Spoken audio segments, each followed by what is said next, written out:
Tuesday, February 21st. This is Africa 54.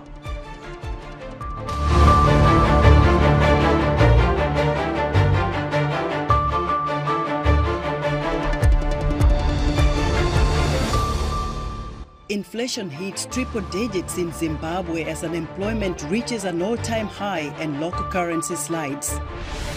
Nigeria registers some 93.4 million voters for the upcoming presidential and parliamentary elections. We'll have a live report from Abuja. And in our health segment, Nigeria Center for Disease Control confirms 216 diphtheria cases and 40 deaths.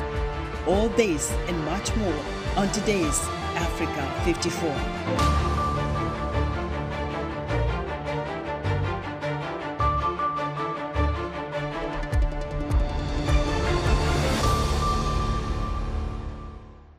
Inflation in Zimbabwe has climbed into triple digits. Unemployment is high and the local currency is in a free fall.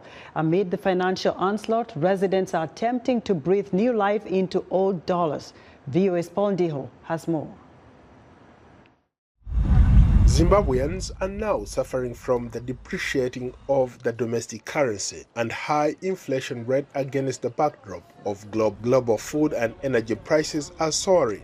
At a large chain supermarket in the capital city, Harare, a 10-kilogram bag of corn flour is being sold for nearly 8,300 new Zimbabwean dollars, or more than $9, nearly 10 times that of the 929 Zimbabwean dollars asked at the same time last year. Inflation is a number one enemy of any consumer. Because as it is right now, I can't afford any genuine standard of living. The official exchange rate of the Zimbabwean currency against the US dollar was 124 to 1 1 year ago, but it has risen to 871 to 1. According to the nation's central bank, the Reserve Bank of Zimbabwe, due to the continuous depreciation of the domestic currency, many Zimbabweans are turning to the black market for foreign exchange. I'm a potato seller, but I saw buying torn US dollar notes as another business opportunity.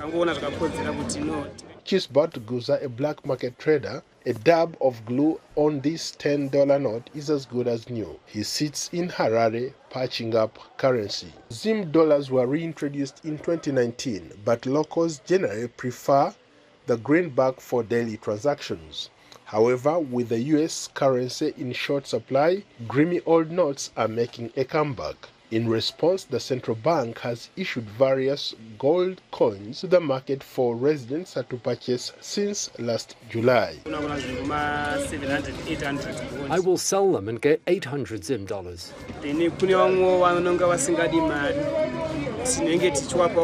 There are others who do not want money. We give them what we sell: bananas, oranges, apples or potatoes. I gain at least 20 or 30 cents per dollar. As a means of value maintenance, these coins are used to help remove excess liquidity from the market. The gold coins are put on the market are gradually taking effect, stabilizing the violently fluctuating exchange rate of Zimbabwean currency against foreign currencies. Ndiho, VOA News, Washington.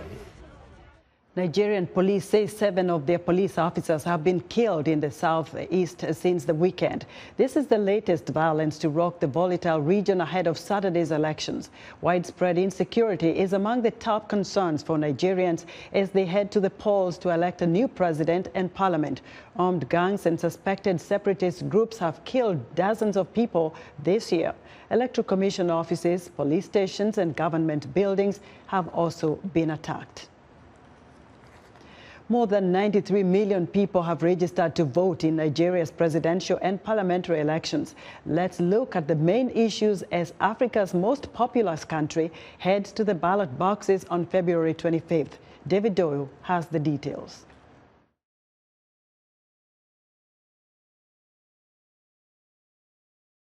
Will head to the polls on February 25th. at a time of growing frustration.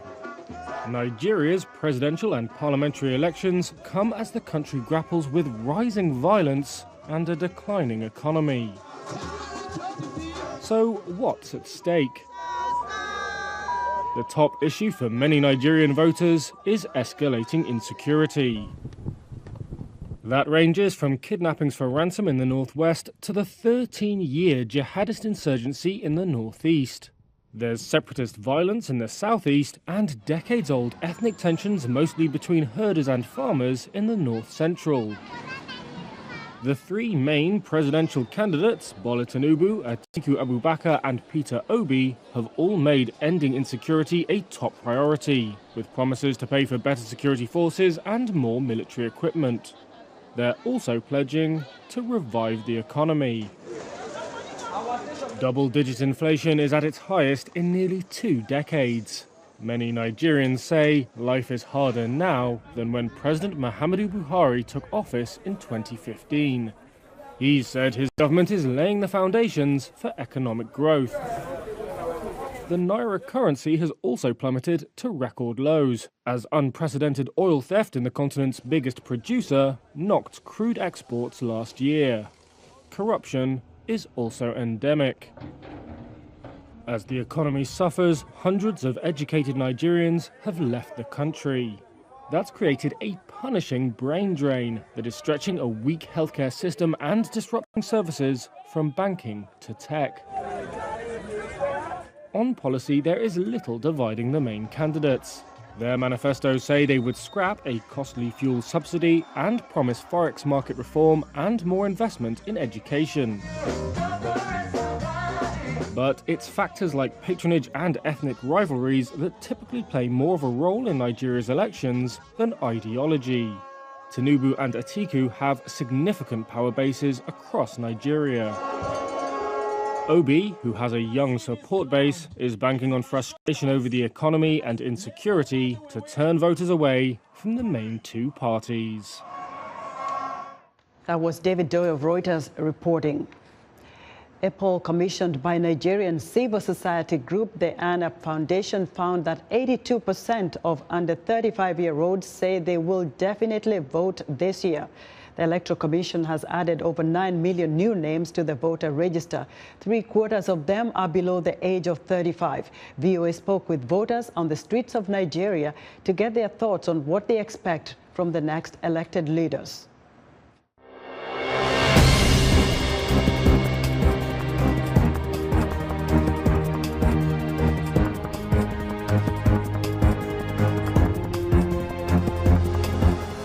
Hi, my name is Favor Simon, and I'm a student from the University of Jos, Nigeria. For the incoming government, president, whoever he or she may be, I'm hoping the person should address the issue in the educational sector. Like, we're on strike for how long? 8 months. And me personally, I've been in school since 2020 and I'm still 100 level. And it's just a bit ridiculous, but we are hoping that the next president should look into the educational sector. Thank you. My name is Adamu Usman. I'm from Gombe. What I want the next Nigerian president to address is poverty and insecurity. And this issue that is happening in Zamfara, Sokoto, Katsina, it is not a good thing every day that we are hearing. So we want our next president, please, to address this issue. My name is Abbas Bashir Detti from Kano State. So I want the Nigeria's president to address many issues and challenges that this country faced. We faced a lot of challenges pertaining to insecurity in the health sector, in education, and many more.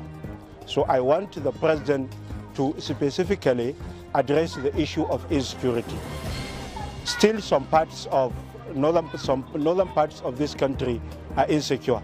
We have the issue of banditry in Zamfara, Katsina, Sokoto, and still we have some remnants of Boko Haram. So I want the president to address this issue to a conclusive stage.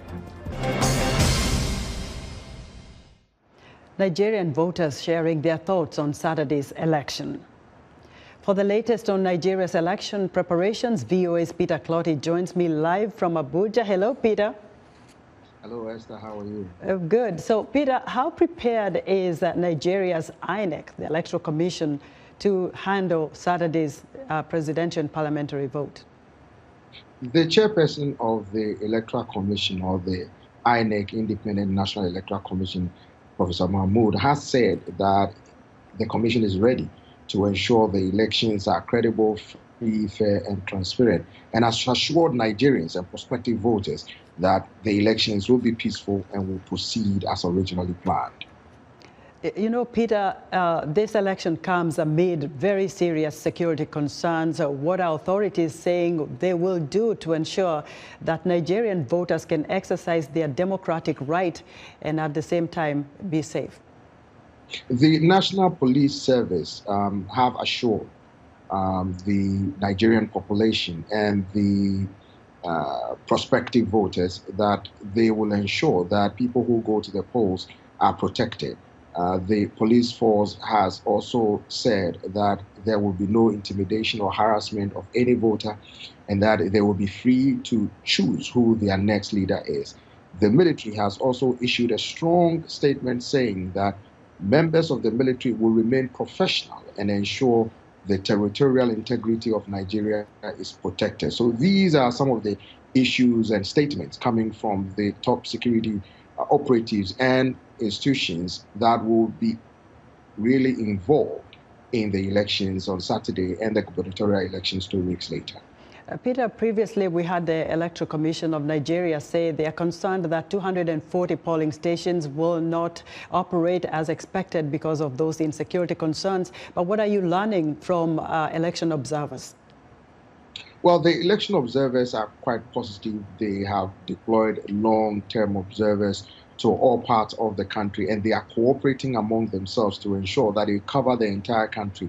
VOA was able to speak with a European poll observer who is very confident that the cooperation with the other poll observers, including ECOWAS, including the African Union, and people coming from the US and the UK, will help them gather enough evidence to write a final report and then give recommendations as to what to improve. And so they are compiling reports based on the election-related activities across the length and breadth of this country. You know, this country is big, so cooperation, as they said, is the best way forward to cover the entire country during the election process.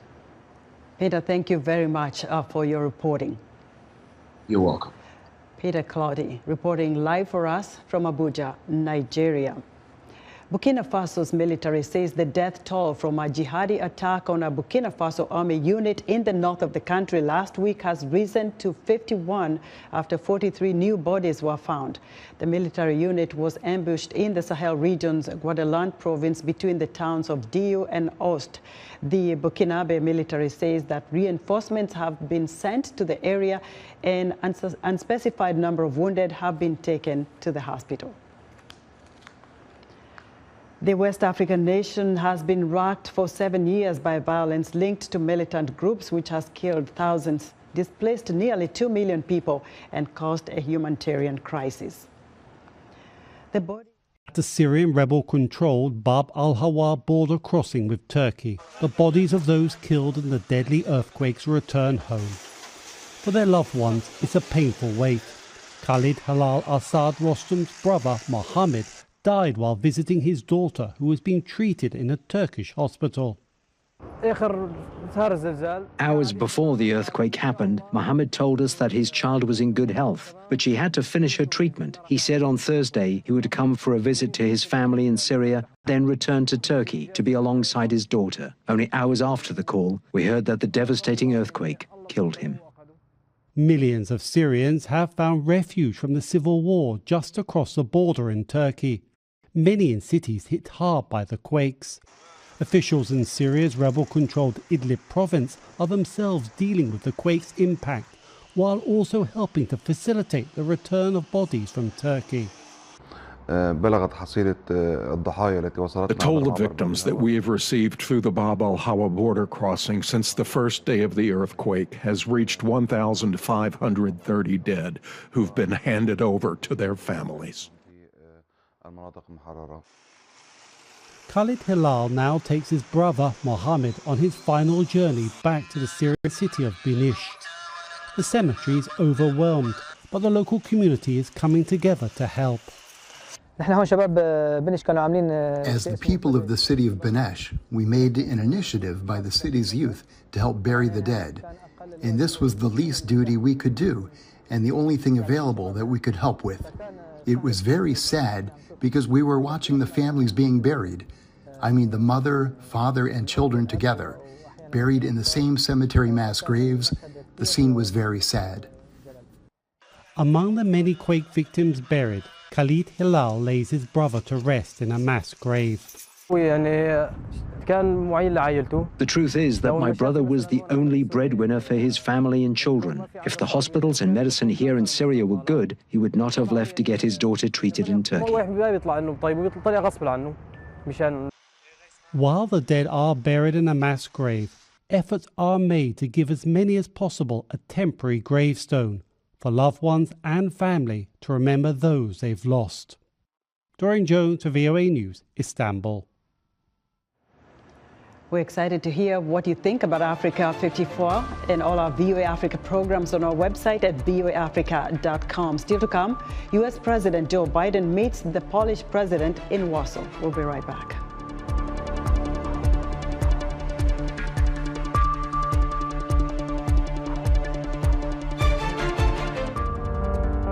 In times of change, when the world seems uncertain and what we hear doesn't reflect what we see, we seek the truth. When we are told only part of the story, we lose trust. In moments of crisis, our dreams, hopes, and wishes for a better tomorrow depends on a free press. At Voice of America, we bring you the stories that people take risks to see. We connect the world and unite it with truth. At Voice of America, we show you the whole picture.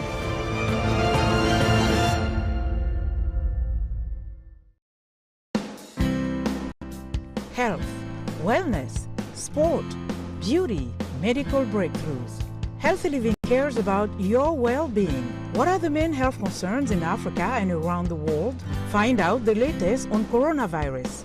Connect with our experts and ask them questions. How long does the virus stay? Join me, Lina Khmoudou, in Washington, every week on Healthy Living, right here on VOA.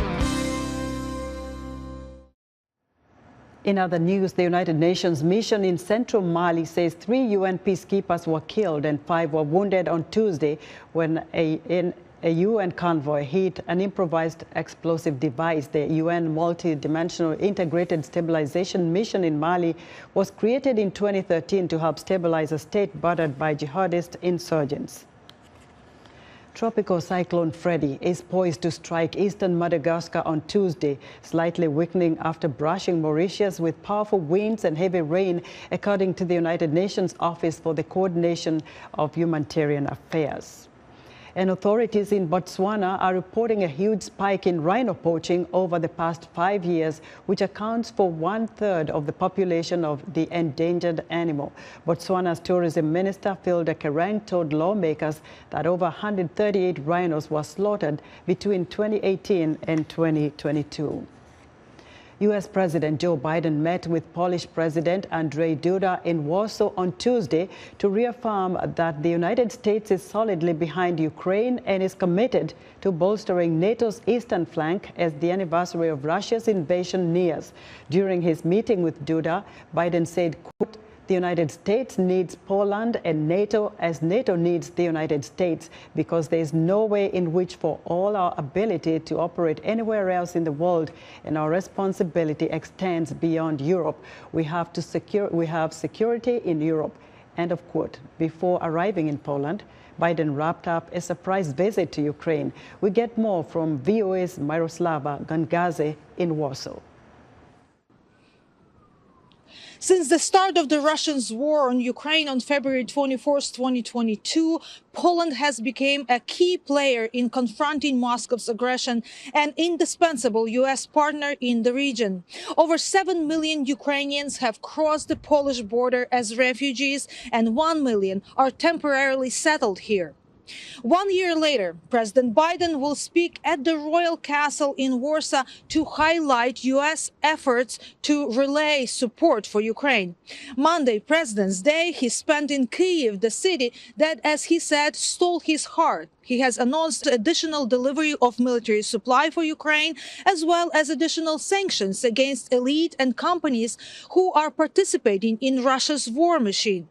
He emphasized that over the last year, the United States has built a coalition of nations from the Atlantic to the Pacific to help defend Ukraine with unprecedented military, economic, and humanitarian supply. A year ago, the world thought Kyiv would fall. 1 year later, Kyiv stands and Ukraine stands. Democracy stands, said President Biden. Myroslava Gongadze, VOA News, Warsaw. And it's time for our health report. And in Folino Mudu today is Mkamiti Kibayasi. Hello, Mkamiti. Hi, Esther. How are you? I'm good. All right. The World Health Organization says diphtheria is a serious bacterial infection that usually affects the mucous membrane of the nose and throat. According to scientists, diphtheria spreads easily between people by direct contact or through coughing or sneezing. The Nigeria Center for Disease confirms over 200 cases and about 40 deaths from diphtheria, including children. Dr. Abdullahi Isa is an epidemiologist in Kano State. Diphtheria is a vaccine-preventable bacterial infection caused by Corynebacterium diphtheriae, and it is transmitted via respiratory droplets during coughing, sneezing, or talking, or contact with secretions from an infected person. And usually an infected person presents with numerous symptoms depending on his or her background, immunity, and age. But generally they present with high-grade fever, sign of respiratory tract infections such as runny nose, cough, sneezing, difficulty in swallowing or throat pain. And then thereafter, if nothing is done, they go on to develop generalized neck swelling with a deposit in their mouth covering their epiglottis and other part of the respiratory tract membrane. And of course, in a more complicated cases, death could occur. Currently in the state, we have more than 380 suspected cases. Out of them, we are able to confirm diphtheria infection in about 37 of them. Of course, we are awaiting more results from the laboratory, and a good number of the results actually came out negative. This could be connected to the fact that some people would have started antibiotics before presenting to the hospital. And we have so far recorded more than 50 mortalities or deaths across among the both the confirmed cases and the suspected cases. And of course, we have so far treated and discharged close to 200 patients in the states. So far in Kano State, about 15, up to 15 LGS are affected. And this LGS, of course, effort has been put in place to ensure we contain the spread of this disease. Already the Ministry of Health has started what we call routine immunization intensification campaigns, making sure that all eligible children, especially in this affected LGS, are fully vaccinated and immunized. And thank you so much, Mkamiti, for that very informative health report. Now, Ghana has been engulfed by sadness since the body of deceased football player Christian Atsu arrived at the airport in Accra on Sunday. Francisca Kakra-Forson reports.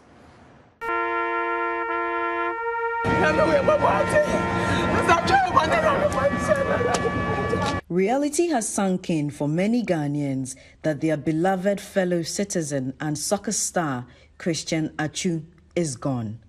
Since the arrival of his body in Accra Sunday, discovered almost 2 weeks after the earthquake in Turkey and Syria, many have been showing up at his homestead to pay their respects to the family and await details of his burial. The country's Vice President, Dr. Mahamadou Bawumia, who received Atsu's body when it arrived at the Kotoka International Airport, assured the family of the government's support for the former Black Stars player's burial. We pray that the soul of Christian Atsu rests in perfect peace in the bosom of the Lord. And I would like to say that the state will be fully involved with the family in providing him a befitting burial. Ghana's Football Association expressed its condolences to the family and the football community. When it comes to these things, both at custom and then legally, the body belongs to the family. So the family will take the lead. When the date is fixed, we would announce it, and then I'm sure the generality of Ghanaians will come together.